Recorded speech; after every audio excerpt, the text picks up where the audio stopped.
Hello friends, आइए मेरे channel में आप सभी का स्वागत है। फ्रेंड्स, आज हम मगध के उत्थान के बारे में जानकारी प्राप्त करेंगे।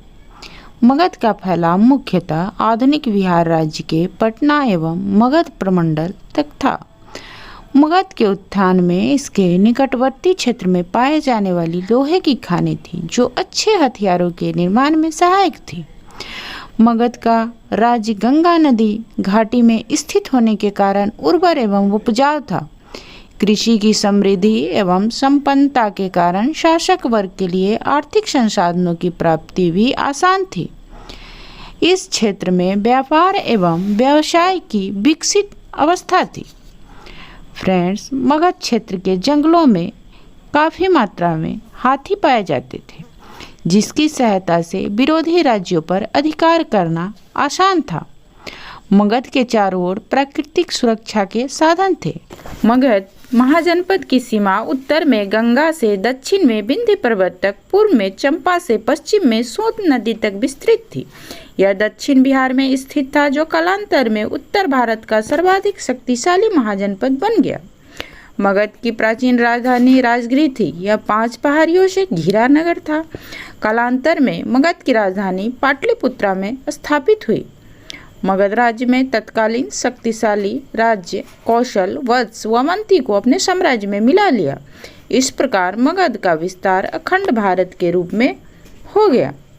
प्राचीन काल से ही राजनीतिक उत्थान एवं सामाजिक धार्मिक जागृति का केंद्र बिंदु रहा है। मगध बुद्ध के समकालीन एक शक्तिशाली व संगठित राजतंत्र था। कालांतर में मगध का उत्तरोत्तर विकास होता गया। मगध का इतिहास संपूर्ण भारत का इतिहास बन गया। मगध का प्रथम महत्वपूर्ण शासक बिंबिसार था। उन्होंने अपनी स्थिति मजबूत करने के लिए कौशल और लिच्छवी राजवंश के साथ वैवाहिक संबंध स्थापित किए। अपने राज्य के पूर्वी सीमा पर स्थित अंग महाजनपद पर आक्रमण कर मगध में मिला लिया तथा गंगा नदी के मार्ग में होने वाले व्यापार से अधिकतम लाभ प्राप्त किया।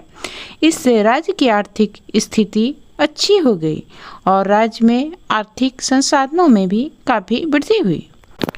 बिंबिसार का पुत्र अजातशत्रु अपने पिता के बाद मगध का राजा बना।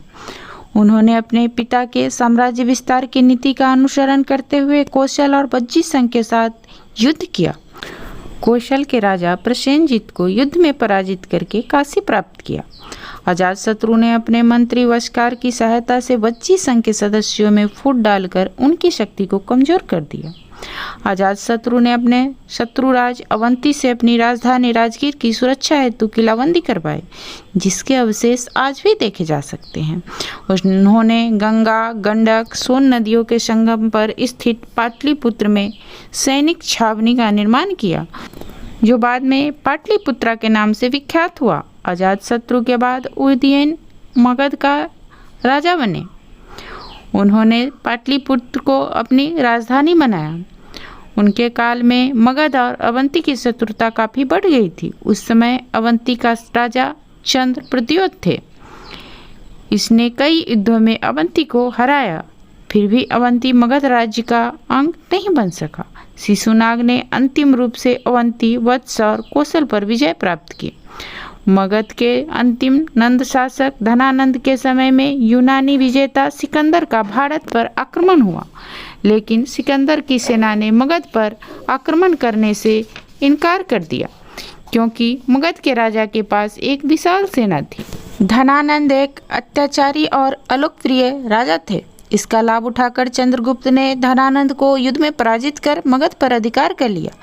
मगध की समृद्धि एवं शक्ति की बुनियाद पर मौर्यों ने एक विशाल साम्राज्य की स्थापना की।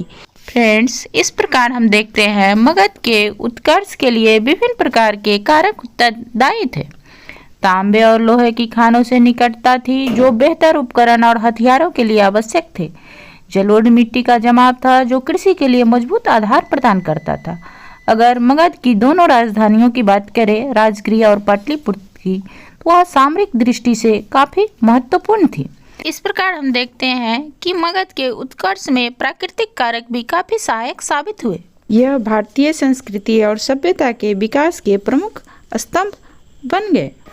जिसकी समृद्धि आज भी देखी जा सकती है। फ्रेंड्स, मगध के उत्थान के बारे में यह जानकारी अगर आप लोग को अच्छा लगा होगा तो प्लीज़ मेरे चैनल को सब्सक्राइब कर दीजिएगा। फ्रेंड सर्किल में ज़्यादा से ज़्यादा शेयर करिएगा, लाइक और कमेंट करना नहीं भूलिएगा। फ्रेंड्स, आप लोग मेरे चैनल को सब्सक्राइब नहीं करते, जिससे मुझे मोटिवेशन नहीं मिल पाता है। अगर यह वीडियो आप लोग को अच्छा लगा होगा तो प्लीज़ मेरे चैनल को सब्सक्राइब ज़रूर कर दीजिएगा। Thank you.